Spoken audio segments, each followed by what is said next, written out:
Hi friends, ఈ రోజు మనం ఈ వీడియోలో 3 BHK అనే మూవీ గురించి మాట్లాడుకుందాం. ఈ మూవీలో సిద్ధార్థ వాళ్ళ ఫ్యామిలీది ఓ మిడిల్ క్లాస్ ఫ్యామిలీ. వీళ్ళ ఫాదర్ ఓ చిన్న కంపెనీలో అకౌంటెంట్ గా వర్క్ చేస్తూ ఉంటాడు. సిద్ధార్థ్ ఓ కార్పొరేట్ కాలేజీలో ఇంటర్ చదువుతూ ఉన్నాడు. వాళ్ళ సిస్టర్ మాత్రం గవర్నమెంట్ కాలేజీలో చదువుతుంది. వీళ్ళ ఫ్యామిలీ మెంబర్స్ అందరిది ఒకటే టార్గెట్, ఎలాగైనా సొంత ఇల్లు కొనుక్కోవాలని లేదా కట్టించుకోవాలని. అందుకోసం ఫ్యామిలీ మొత్తం కూర్చొని వాళ్ళ బడ్జెట్ ని ప్లాన్ చేసుకుంటారు. 1 year లోగా మనీ సేవ్ చేసి ఇల్లు కట్టుకోవాలి అనుకుంటారు. అలా 1 year గడిచేసరికి వాళ్ళు ఎంతైతే అమౌంట్ సేవ్ చేయాలని టార్గెట్ పెట్టుకున్నారో ఆ అమౌంట్ రీచ్ అవుతారు. కానీ స్కూల్ డేస్ లో తెలుగు మీడియం లో చదివి ఇంటర్కి వచ్చేసరికి ఒక కార్పొరేట్ కాలేజ్ లో ఇంగ్లీష్ మీడియం అయ్యేసరికి సిద్ధార్థ్ చదువులో వెనకబడతాడు. ఇంటర్ లో మార్క్స్ తక్కువ రావడం వల్ల డిగ్రీలో మేనేజ్మెంట్ కోటాలో సీట్ సంపాదించాల్సిన పరిస్థితి వస్తుంది. అందుకోసమని వీళ్ళు సొంత ఇంటి కోసమని సేవింగ్స్ చేసుకున్న అమౌంట్ వెళ్ళి సిద్ధార్థ్ చదువు కోసమని మనీ ఖర్చు చేయాల్సి వస్తుంది. అలా వీళ్ళు సొంత ఇంటి కలని మరొక 2 years పోస్ట్ పోన్ చేసుకుంటారు. సిద్ధార్థ్ కి మెకానికల్ ఇంజనీర్ అవ్వాలనేది కోరిక.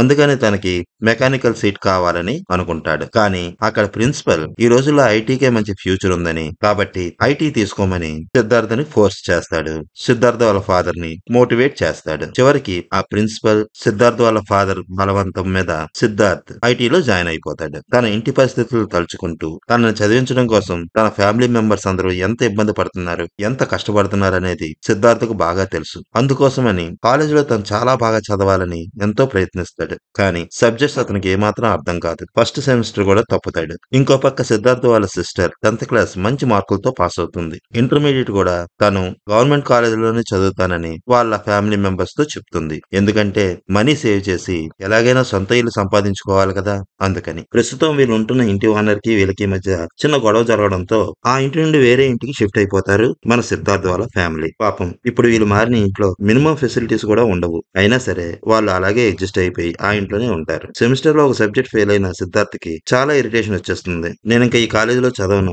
ఇక్కడ చదివి మా నాన్న చేత ఖర్చు పెట్టించడం కన్నా కాలేజీ మానేయడమే కరెక్ట్ అని సిద్ధార్థ్ అనుకుంటాడు. ఇదే విషయాన్ని వాళ్ళ నాన్నతో చెప్తామని అనుకుంటాడు. కానీ ఇంటికి వచ్చిన వాళ్ళ నాన్నగారు చాలా దిగాలుగా ఉంటారు. ఏమైందని ఫ్యామిలీ మెంబర్స్ అందరూ వాళ్ళ నాన్నగారిని అడిగితే, ఇంతకు ముందు మనం సెలెక్ట్ చేసుకున్న ఫ్లాట్ ని తీసుకుందామని నేను పోగు చేసిన ఫుల్ అమౌంట్ ని తీసుకొని మీడియేటర్ దగ్గరికి వెళ్ళాను. తీరా అడ్వాన్స్ అతని చేతిలో పెట్టబోతుంటే, ఇంతకు ముందు మనం అనుకున్న రేటుకి ఇప్పుడు ఫ్లాట్ రాదండి, చుట్టూ ఐటీ కంపెనీస్ పెరిగిపోయినాయి, అందువల్ల ఇక్కడ ల్యాండ్ వాల్యూ పెరిగింది, కాబట్టి 25 లక్షలైనా లేనిదే మీకు ఫ్లాట్ రాదు అని చెప్పేస్తారు. అదే విషయాన్ని సిద్ధార్థ్ వాళ్ళ ఫాదర్ వాళ్ళ ఫ్యామిలీ మెంబర్స్ తో అంటాడు. వీలైనంత వరకు ఆ అమౌంట్ ని సంపాదించడానికి నేను ట్రై చేస్తాను, ఒకవేళ నా వల్ల కాకపోతే నా కొడుకున్నాడు కదా అని వాళ్ళ నాన్నగారు అనేసరికి సిద్ధార్థ్ చాలా ఎమోషనల్ అయిపోతాడు. తన కాలేజ్ మానేద్దాం అనే విషయాన్ని ఇంకా వాళ్ళ ఫాదర్ తో చెప్పడు. ఎలాగైనా డిగ్రీ పూర్తి చేసేద్దాం, క్యాంపస్ లో జాబ్ కొడదాం అనే నిర్ణయానికి వచ్చేస్తాడు. ప్రతి చిన్నదానికి డబ్బుల కోసం వాళ్ళ నాన్న ఇబ్బంది పెట్టకూడదని తన కాలేజీకి దగ్గరలో ఉండే ఓ ప్రైవేట్ కాస్టింగ్ కంపెనీలో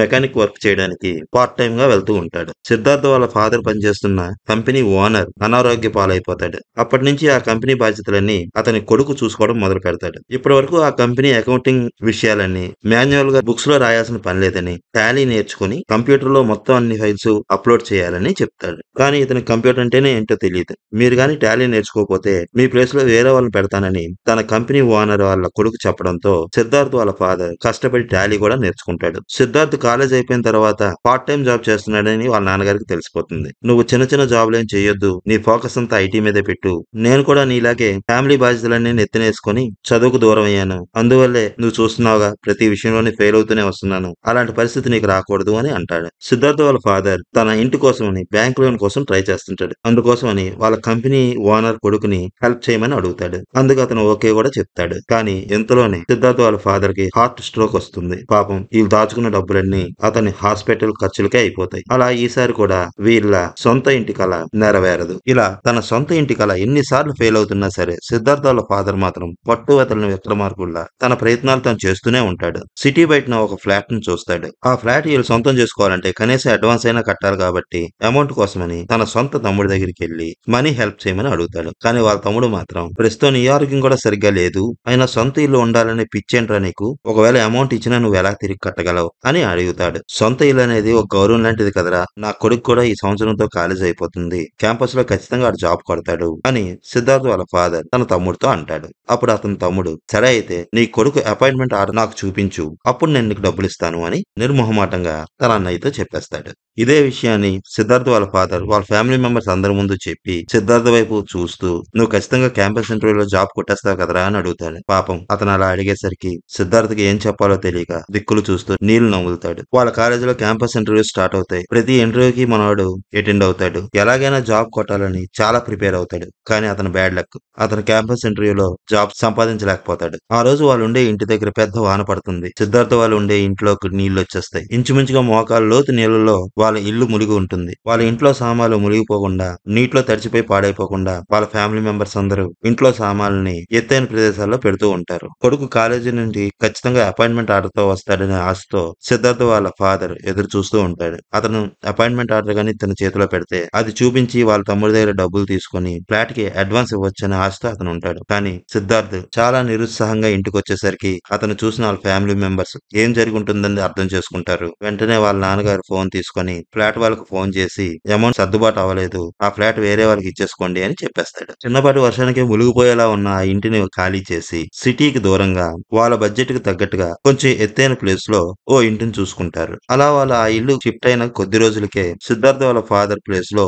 వేరే ఆమెను అపాయింట్ చేసుకుంటాడు వాళ్ళ కంపెనీ ఓనర్. ఆ రోజుతో అతనికి జాబ్ కూడా పోతుంది. సిద్ధార్థ్ తనకు దొరికిన టెలికాలర్ జాబ్ లో జాయిన్ అయిపోతాడు. తనకు దొరికిన ఏ చిన్న పనిని వదిలిపెట్టకుండా పార్ట్ టైం జాబ్స్ కూడా చేస్తూ ఉంటాడు. అది చూసిన సిద్ధార్థ్ వాళ్ళ ఫాదర్ అవేవి వద్దు, నీ ఫోకస్ అంతా ఐటీ జాబ్ మీద ఉండాలని సిద్ధార్థ్ తో అంటాడు. లేదంటే కనీసం గ్రూప్ 4 ఎగ్జామ్స్ కైనా ప్రిపేర్ అవ్వని చెప్పడంతో సిద్ధార్థ్ వాళ్ళ నాన్న చెప్పినట్లుగా వచ్చిన ప్రతి బ్యాంక్ ఎగ్జామ్ కి ట్రై చేస్తాడు. కానీ ఎందులోని సెలెక్ట్ అవడు. దాంతో మరింత ప్రెస్టేషన్ కి గురవుతాడు సిద్ధార్థ్. చాలా డిప్రెషన్ లోకి వెళ్ళిపోతాడు. అలాంటి టైంలో సిద్ధార్థ్ కి తన ఫ్రెండ్ నుంచి ఫోన్ వస్తుంది. వాళ్ళ కంపెనీలో జాబ్ ఉంది అని, రేపు ఇంటర్వ్యూకి అటెండ్ అవ్వమని తన ఫ్రెండ్ సిద్ధార్థ్ తో చెప్తాడు. సిద్ధార్థ్ ఆ ఇంటర్వ్యూకి అటెండ్ అవుతాడు. లక్కీగా ఆ ఐటీ కంపెనీలో జాబ్ సంపాదిస్తాడు. అలా కొన్నేళ్లు గడిచిపోతాయి. సిద్ధార్థ్ వాళ్ళ సిస్టర్ కూడా ఒక మంచి జాబ్ వస్తుంది. సో వీళ్ళిద్దరూ కలిపి ఒక రోజు వాళ్ళ నాన్నగారికి సర్ప్రైజ్ కి ప్లాన్ చేస్తారు. ఓ పెద్ద హోటల్ కి లంచ్ కి తీసుకెళ్తారు. ఆ అన్నా చెల్లెలు ఇద్దరు కలిపి వాళ్ళ నాన్నగారి చేతిలో 2 కవర్లు పెడతారు. మా ఇద్దరికి హౌసింగ్ లోన్ అప్రూవల్ అయ్యిందని, ఇక మన సొంత ఇంటి కల నెరవేరిపోతుందని చాలా సంతోషంగా చెప్తారు. అదే రోజు వాళ్ళు ఒక మంచి ఫ్లాట్ చూసుకోవాలని నిర్ణయించుకుంటారు. ఇలా వీళ్ళ ఫ్యామిలీ ఫ్లాట్ తీసుకోవాలన్న ఆలోచనలో ఉండగా ఒక రోజు సిద్ధార్థ్ వాళ్ళ బాబాయ్ వీళ్ళ ఇంటికి వస్తాడు. తనకు తెలిసిన ఒక మంచి ఫ్యామిలీ వాళ్ళ అబ్బాయికి పెళ్లి చేయాలనుకుంటున్నారని, వాళ్ళ ఇంటికి మన అమ్మాయిని పంపిస్తే మన అమ్మాయి చాలా సుఖపడుతుందని, ఇటువంటి సంబంధం ఇప్పుడు మిస్ అయితే మళ్ళీ ఇలాంటి సంబంధం దొరకడం చాలా కష్టమని వీళ్ళతో అంటాడు. తన కూతురికి మంచి లైఫ్ దొరుకుతుందని ఎప్పుడైతే అతను అన్నాడో సిద్ధార్థ్ వాళ్ళ ఫాదర్ ఏమాత్రం ఆలోచించకుండా తన కూతురికి పెళ్లి చేసేయాలని అనుకుంటాడు. పెళ్లి చూపుల్లో అబ్బాయి అమ్మాయి ఒకరినొకరు ఇష్టపడటంతో ఫ్లాట్ కొనాలనే ఆలోచన పక్కన పెట్టేసి ఉన్న డబ్బంతా ఖర్చు పెట్టి కూతురికి పెళ్లి చేసేస్తారు. హౌసింగ్ లోన్ కోసం ట్రై చేసిన సిద్ధార్థ్ తన చెల్లి పెళ్లి కోసం అప్పు చేయాల్సి వస్తుంది. ఇప్పుడు ఆ లోన్ డబ్బులన్నీ సిద్ధార్థ్ ఒక్కడే కట్టాల్సిన పరిస్థితి వచ్చింది. ఇలా వీళ్ళ సొంత ఇంటి కల మళ్ళీ వెనక్కి వెళ్ళిపోతుంది. తన చెల్లి పెళ్లి కోసమని 30 లక్షల రూపాయల దాకా అప్పు చేసిన సిద్ధార్థ్ మెల్లగా అప్పు తీర్చుకుంటూ కుటుంబాన్ని నెట్టుకుంటూ తన జాబ్ తను చేసుకుంటూ ఉంటాడు. అలాంటిది ఒక రోజు ఇంటికి వచ్చిన సిద్ధార్థ్ తో వాళ్ళ డాడీ సిద్ధార్థ్ కి ఒక మంచి సంబంధాన్ని చూశానని చెప్తాడు. నీకు కాబోయే మామగారు ఒక పెద్ద ఇన్కమ్ ట్యాక్స్ ఆఫీసర్ అని, అతనికి ఒక్కగానొక్క కూతురని, చిన్నప్పుడే వాళ్ళ తల్లి చనిపోవడం వల్ల ఆ పిల్ల కొంచెం గాఢభంగా పెరిగిందని, ఆమెకున్న యాటిట్యూడ్ వల్ల వచ్చిన సంబంధాలన్నీ వెనక్కి వెళ్ళిపోతున్నాయని, ఆ ఇన్కమ్ ట్యాక్స్ ఆఫీసర్ తనకు బాగా తెలిసిన వ్యక్తి అవడం వల్ల ఉన్నది ఉన్నట్లు అన్ని విషయాలు తనతో చెప్పాడని, ఆ పిల్ల మనసుకు తగ్గట్టుగా నువ్వైతే నడుచుకోగలవని, ఆ అమ్మాయిని గాని నువ్వు పెళ్లి చేసుకుంటే నీ లైఫ్ సెటిల్ అయిపోతుందని సిద్ధార్థ్ ని బాగా కన్విన్స్ చేస్తాడు. చివరికి తండ్రి మాట కాదనలేక సిద్ధార్థ్ ఆ అమ్మాయితో పెళ్లికి రెడీ అయిపోతాడు. ఎల్లుండే ఎంగేజ్మెంట్ అనగా సిద్ధార్థ్ వాళ్ళ మామగారు తన కూతురుతో కలిపి సిద్ధార్థ్ ని షాపింగ్ కి తీసుకెళ్తాడు. అతనికి మంచిగా డ్రెస్ సెలెక్ట్ చేస్తారు. ఆ బట్టల షాప్ లో ఈ తండ్రి కూతురు ఇద్దరు చేసిన ఓవర్ యాక్షన్ కి సిద్ధార్థ్ చాలా ఇబ్బంది పడతాడు. వాళ్ళు సిద్ధార్థ్ అభిప్రాయానికి ఏమాత్రం లెక్క చేయకుండా వాళ్ళకి నచ్చిందే సిద్ధార్థ్కి చాలా బాగుంటుందని వాళ్ళ యాటిట్యూడ్ చూపిస్తారు. ఆ బట్టల షాప్ లో సిద్ధార్థ్ ఐషుని చూస్తాడు. ఆమె ఈ షాప్ లో సేల్స్ గర్ల్ గా వర్క్ చేస్తుంది. ఈమె మన సిద్ధార్థ్ కి చైల్డ్హుడ్ ఫ్రెండ్. వీళ్ళిద్దరూ ఒకే స్కూల్లో చదువుకున్నారు. ఇంటర్మీడియట్ దాకా ఒకే కాలేజీలో చదివారు. వీళ్ళిద్దరికి ఒకరి మీద ఒకరికి క్రష్ ఉంటుంది. కానీ ఇంటర్ ఎగ్జామ్స్ అయిపోగానే ఐషు తన ఊరు వెళ్ళిపోతుంది. మళ్ళీ రిజల్ట్స్ వచ్చిన రోజున సిద్ధార్థ్ వాళ్ళ ఊరు వస్తుంది. ఆ రోజు రిజల్ట్స్ కూడా ఇద్దరు కలిసే చూస్తారు. సిద్ధార్థ్ ఇంటర్ పాస్ అయిపోతాడు. కానీ ఐషు మాత్రం ఫెయిల్ అయిపోతుంది. అంతే, ఆ రోజు నుండి ఐషు ఎక్కడికి వెళ్ళింది, ఏమైంది అనేది ఎవరికీ తెలియదు. సిద్ధార్థ్ ఆమె కోసం చాలా ఎంక్వైరీ చేస్తాడు. కానీ ఆమె ఎక్కడున్నది తనకి తెలియకుండా పోతుంది. ఇన్నాళ్ళు తన మనసులోనే ఉన్న ఈ అమ్మాయి ఒక్కసారిగా ఇక్కడ ప్రత్యక్షమయ్యేసరికి, అది ఆమెను ఈ స్థితిలో చూసేసరికి సిద్ధార్థ్ మనసు చాలా చలించిపోతుంది. అక్కడ షాపింగ్ అయిపోయిన తర్వాత సిద్ధార్థ్ తన ఫ్యామిలీతో కలిపి బయటికెళ్ళిపోతాడు. అలా వెళ్ళిపోతున్న సిద్ధార్థ్‌నే చూస్తూ ఉండిపోతుంది ఐషు. సిద్ధార్థ్‌కి కాబోయే మామగారు తన కూతురుతో కలిసి సిద్ధార్థ్ వాళ్ళ ఫ్యామిలీని ఓ ఫ్లాట్‌కి తీసుకెళ్తారు. ఆ అమ్మాయి సిద్ధార్థ్‌తో పెళ్లయిన తర్వాత మనం ఉండబోయే ఇల్లు ఇదే అని అంటుంది. ఆ ఫ్లాట్ మొత్తం తిప్పి చూపిస్తుంది. ఆ ఫ్లాట్ మొత్తం చూసిన సిద్ధార్థ్ వాళ్ళ నాన్నగారు ఈ ఫ్లాట్ చాలా బాగుంది అని సిద్ధార్థ్‌కి కంగ్రాచ్యులేషన్స్ చెప్తారు. అతను అలా తన కొడుక్కి కంగ్రాచ్యులేషన్స్ చెప్తుంటే సిద్ధార్థ్ వాళ్ళ అమ్మ అదేంటండి ఏదో బయటవాడికి చెప్పినట్టుగా కంగ్రాచ్యులేషన్స్ చెప్తున్నారేంటి అని అంటుంది. అప్పుడు సిద్ధార్థ్ వాళ్ళ ఫాదర్ ఈ రోజు వరకే వీడు మన కొడుకు. రేపు ఎంగేజ్మెంట్ అయిపోయిన తర్వాత ఇక మన చేతిలో ఉండడు. అంతా మారిపోతుంది అని అంటాడు. ఆ మాటలు విన్న సిద్ధార్థ్ రాని నవ్వుని పెదాల మీదకి తెచ్చుకొని చిన్నగా నవ్వేస్తాడు. ఆ రోజు రాత్రి బట్టల షాప్ దగ్గర వెయిట్ చేస్తుంటాడు. డ్యూటీ దిగిపోయిన తర్వాత బయటకొచ్చిన ఐషుని పలకరిస్తాడు. ఐషు కూడా అతన్ని చాలా ఆనందంగా పలకరిస్తుంది. అక్కడి నుంచి వాళ్ళిద్దరూ కొంచెం దూరం దాకా నడుచుకుంటూ వెళ్తారు. రేపు నీ ఎంగేజ్మెంట్ కదా చాలా పనులుంటాయి. మరి ఇక్కడికొచ్చావేంటి అని అడుగుతుంది ఐషు సిద్ధార్థ్‌ని. ఎందుకో నిన్ను చూడాలనిపించింది. అందుకే వచ్చేసానంటాడు సిద్ధార్థ్. నీకోసం నేను ఎంత వెతికానో తెలుసా? ఎక్కడున్నావో, ఏం చేస్తున్నావో ఏమీ తెలియకుండా పోయింది అంటాడు. ఏంటి నా కోసం వెతికావా? మర్చిపోయి ఉంటావనుకున్నాను. నీ కాలేజీలో గాని, ఆఫీస్‌లో గాని ఎవరితోనూ లవ్‌లో పడలేదా అని అడుగుతుంది ఐషు. నిన్ను నేనసలు మర్చిపోలేదు. నువ్వెక్కడున్నావో తెలుసుంటే ఎప్పుడో పరిగెత్తుకుంటూ వచ్చేసేవాడిని అంటాడు. ఎందుకని నువ్వు ఏమీ చెప్పకుండా ఎళ్ళిపోయావని అడుగుతాడు సిద్ధార్థ్. అప్పుడు సిద్ధార్థ్‌తో ఐషు ఇలా అంటుంది. మా నాన్న మా అమ్మని బాగా కొట్టేవాడు. తాగుడు, కోపం, అఫైర్స్ చాలా ఉన్నాయి. మా ఇల్లు ఒక నరకంలా ఉండేది. మన ఎగ్జామ్స్ జరిగే ముందు రోజే పెద్ద గొడవ జరిగింది మా ఇంట్లో. అమ్మ తలకి దెబ్బ తగిలింది. దాంతో అమ్మని హాస్పిటల్‌లో చేర్పించాము. నేను ఎగ్జామ్స్ కూడా హాస్పిటల్ నుంచి వచ్చి రాసి వెళ్ళేదాన్ని. అలా ఇంట్లో ప్రాబ్లమ్స్ వల్ల నేను ఎగ్జామ్స్ కూడా సరిగ్గా రాయలేకపోయాను. ఎగ్జామ్స్‌లో కూడా ఫెయిల్ అయ్యాను. చివరికి నా లైఫ్ ఇగో ఇలా ఉంది అనేసి అంటుంది. ఇదంతా విన్న తర్వాత సిద్ధార్థ్ ఇక తన మనసులో మాట దాచుకోలేకపోతాడు. ఐషుతో "నువ్వు నన్ను పెళ్లి చేసుకుంటావా?" అని అడిగేస్తాడు. ఏంటి అలా అనేది ఏమీ ఆలోచించకు.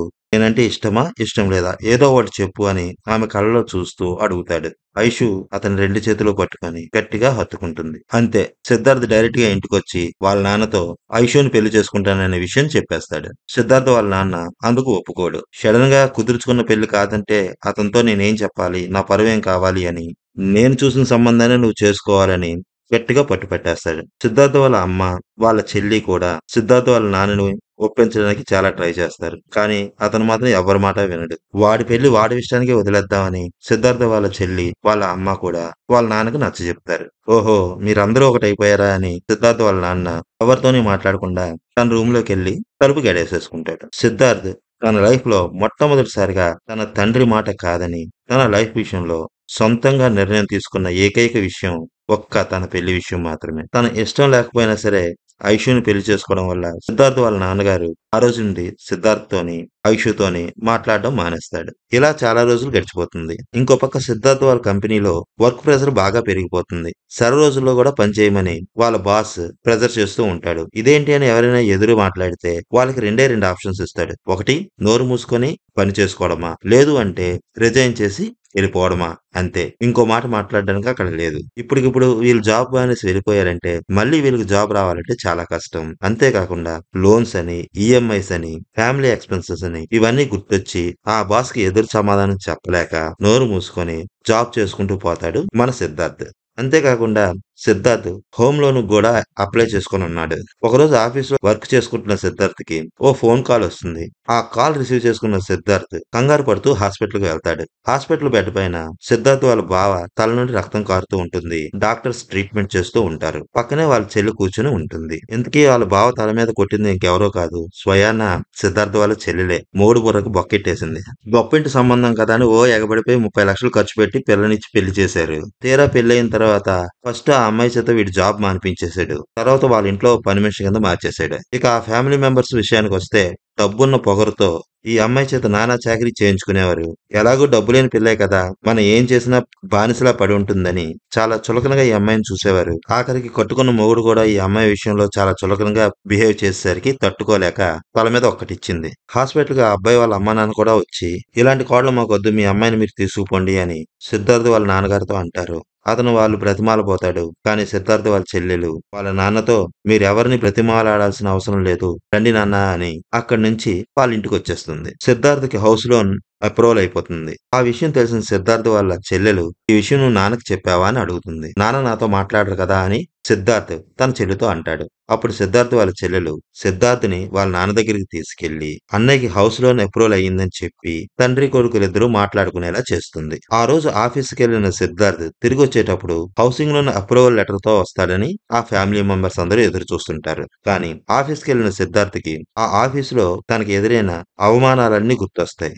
ఎంతలా తన మనసును చంపుకొని అన్నిట్లికి సర్దుకుపోతూ పని చేస్తుంది తలుచుకొని, ఇది ఒక లైఫేనా అనే ఫీలింగ్‌కి వచ్చేస్తాడు. ఇప్పుడు గాని హౌసింగ్ లోన్ తీసుకున్నానంటే ఇక పూర్తిగా ఈ కంపెనీ చెప్పు చేతుల్లోకెళ్ళిపోవాలని, ఆ పరిస్థితి రాకూడదు అని హౌసింగ్ లోన్ రిజెక్ట్ చేయడమే కాకుండా ఆ జాబ్ గూడా మానేసి ఇంటికొచ్చేస్తాడు. అలా వీళ్ళు ఫ్లాట్ కొనుక్కోవాలనే ఆశ ఇప్పుడు గూడా వెనక్కెళ్ళిపోతుంది. జాబ్ మానేసిన సిద్ధార్థ్ తన తండ్రి దగ్గరికొచ్చి, "నాకు మెకానికల్ ఇంజినీరింగ్ అంటే చాలా ఇష్టమని, ఇప్పుడు మళ్ళీ నేనది చేస్తానని" అంటాడు. 35 ఇయర్స్ వచ్చేసాయి. ఇప్పుడు నువ్వేం చేయగలవని వాళ్ళ నాన్న సిద్ధార్థ్‌తో అంటాడు. "నేను ఖచ్చితంగా ఇంజినీరింగ్ సాధిస్తానని" సిద్ధార్థ్ చాలా కాన్ఫిడెంట్‌గా వాళ్ళ నాన్నతో చెప్తాడు. అంతేకాకుండా అదే పట్టుదలతో మెకానికల్ ఇంజినీర్ అవుతాడు. ఇంకో పక్క సిద్ధార్థ్ వాళ్ళ చెల్లెలు డైవర్స్‌కి అప్లై చేసేస్తుంది. తను కూడా ఒక మంచి జాబ్ సంపాదించుకుంటుంది. ఆ రోజు సిద్ధార్థ్ వాళ్ళ అమ్మానాన్నల పెళ్లి రోజు. సిద్ధార్థ్ వాళ్ళ చెల్లి, ఐషులు కలిపి సిద్ధార్థ్ వాళ్ళ అమ్మానాన్నలకి సర్ప్రైజ్ ఇద్దామనుకుంటారు. అందుకోసమని వాళ్ళ అమ్మానాన్నల్ని వాళ్ళతో పాటు